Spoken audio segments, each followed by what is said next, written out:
Shalom. En ce dimanche 11 juillet 2021, l'Église Notre-Mère célèbre le 15e dimanche du temps ordinaire de l'année liturgique. Chers frères et sœurs en Christ, les lectures de ce dimanche nous disent qu'être chrétien, c'est essentiellement suivre le Christ, devenir son compagnon. Interpellés par cette mission d'ouverture, nous vous prions de bien vouloir vous lever.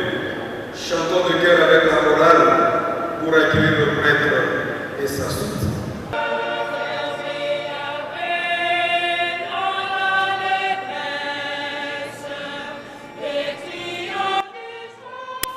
Le prophète Amos n'avait pas choisi son rôle, mais appelé par Dieu, il poursuit sa mission et dénonce les injustices des grands, quelles que soient les difficultés que son action soulève.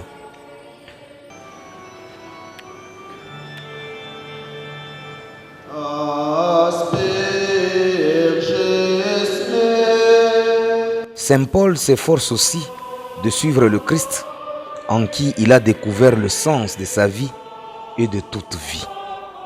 Tout chrétien est comme les apôtres, envoyé pour être le témoin de l'amour de Dieu qui appelle tous les hommes au salut.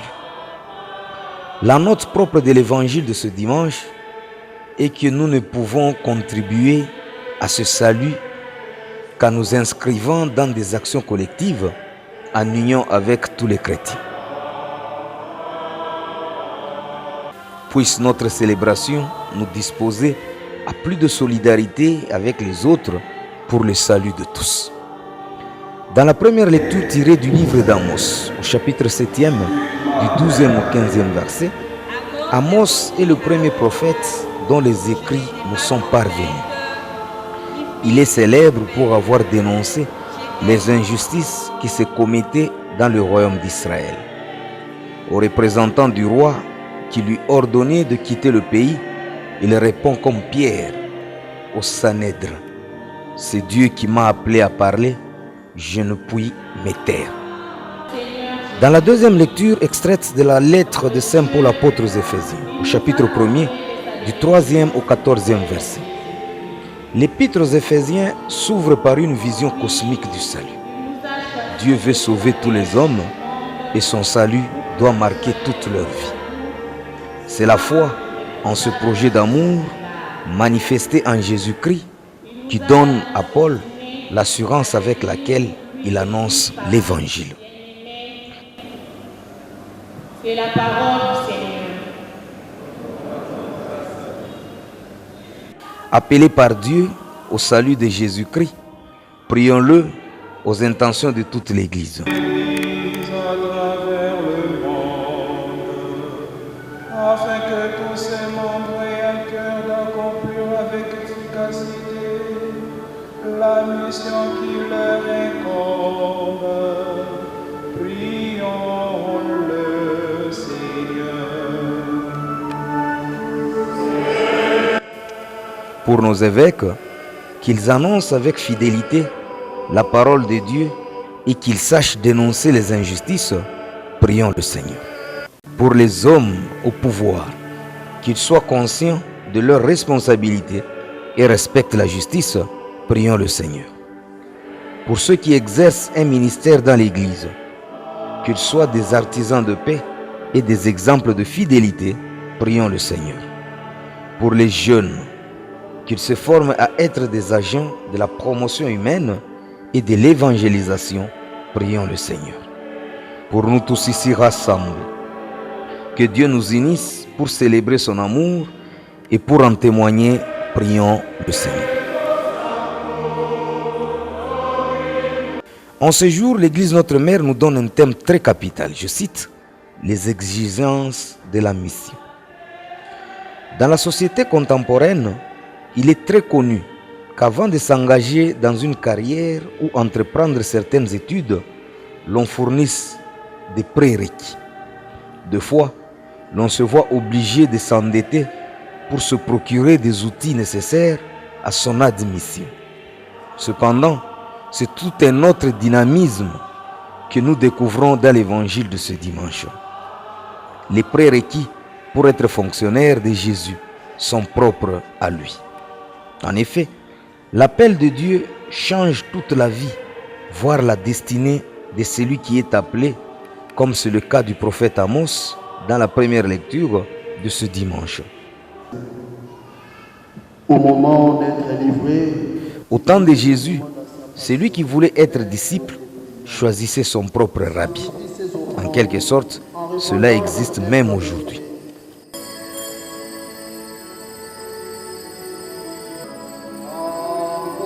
Par contre, Jésus lui-même choisit ses disciples et si quelqu'un le suivait, il authentifiait d'une manière ou d'une autre son approbation. En outre, l'évangile de ce jour nous montre un caractère particulier du disciple de Jésus, digne de réflexion et de méditation. Jésus recommande à ses disciples de ne rien apporter pour la mission. Ils ne doivent avoir qu'un bâton et mettre leurs sandales. Quelle radicalité! Oui, Jésus veut que ses disciples se vident pour se remplir de lui seul. Pas de distraction afin de se donner totalement sans partage à la mission et qu'ils se confient entièrement à la divine providence. Il veut que sa communauté, son Église, soit dépourvue de privilèges politiques et de pouvoir pour installer le règne de Dieu dans le monde.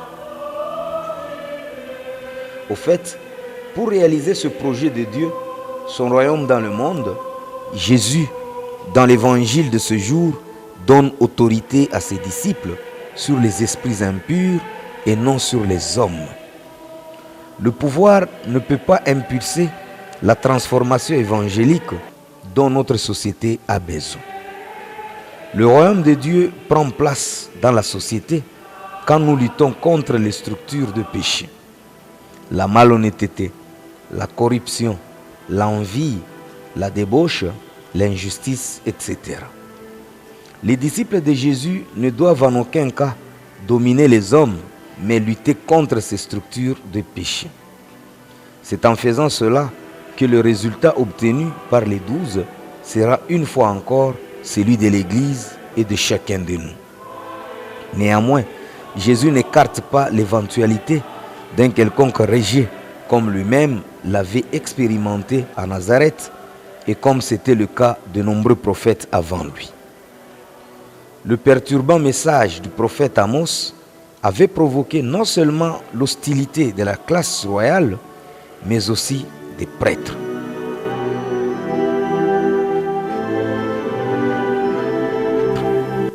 La réaction du prêtre Amazias en est une parfaite illustration. Cela devrait nous aider à réfléchir sur notre relation vis-à-vis du monde. Jésus envoie ses disciples 2 à 2 pour montrer l'importance de la communauté et du soutien fraternel.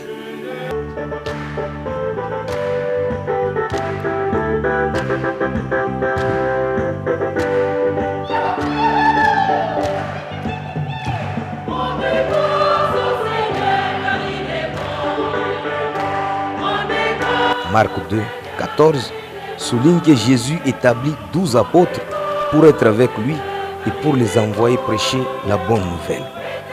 Toutefois, dans notre texte de ce jour, nulle mention n'a été faite de l'objet de leur prédication.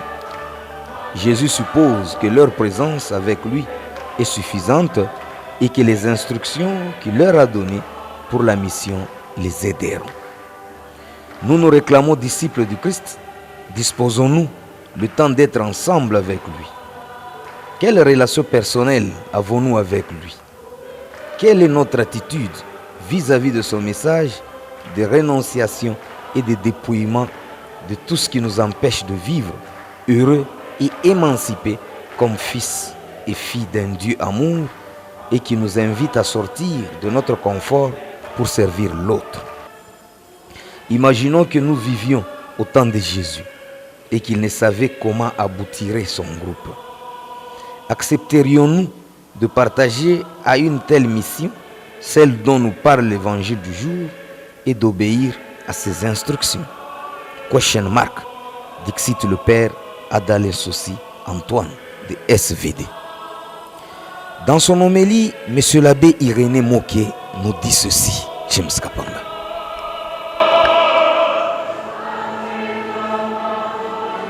La première des choses, Dieu nous a choisis, il nous appelle. Et conscient justement de cet appel, de ces choix, je suis dans la joie d'être considéré comme le messager de la bonne nouvelle, au même titre que les autres. Et déjà, avec l'Église, quand nous avons reçu le baptême, nous sommes investis en tant que prêtre, en tant que roi et en tant que prophète. Et comme prophète, nous sommes appelés à annoncer la bonne nouvelle du salut et en même temps dénoncer le mal. Nous sommes justement sur la lignée des prophètes.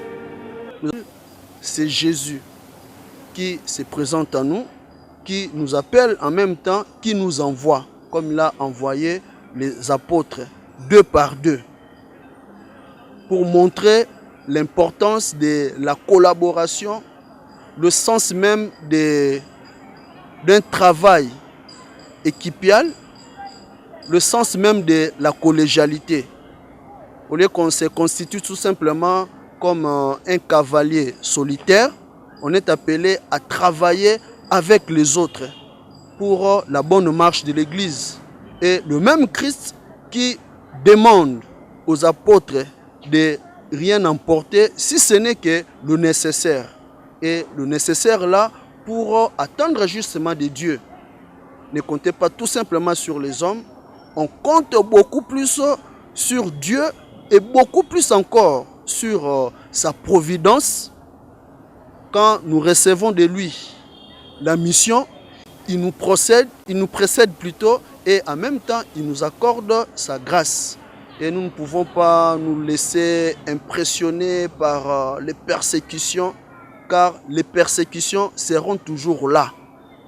Même si l'évangile que nous allons apporter ne sera pas reçu, il faudrait que, comme le Christ a dit, que nous allions dans d'autres contrées pour continuer à témoigner justement du Christ. Quand nous témoignons du Christ, et en même temps c'est pour susciter la conversion dans les chefs des gens qui vont facilement nous attendre.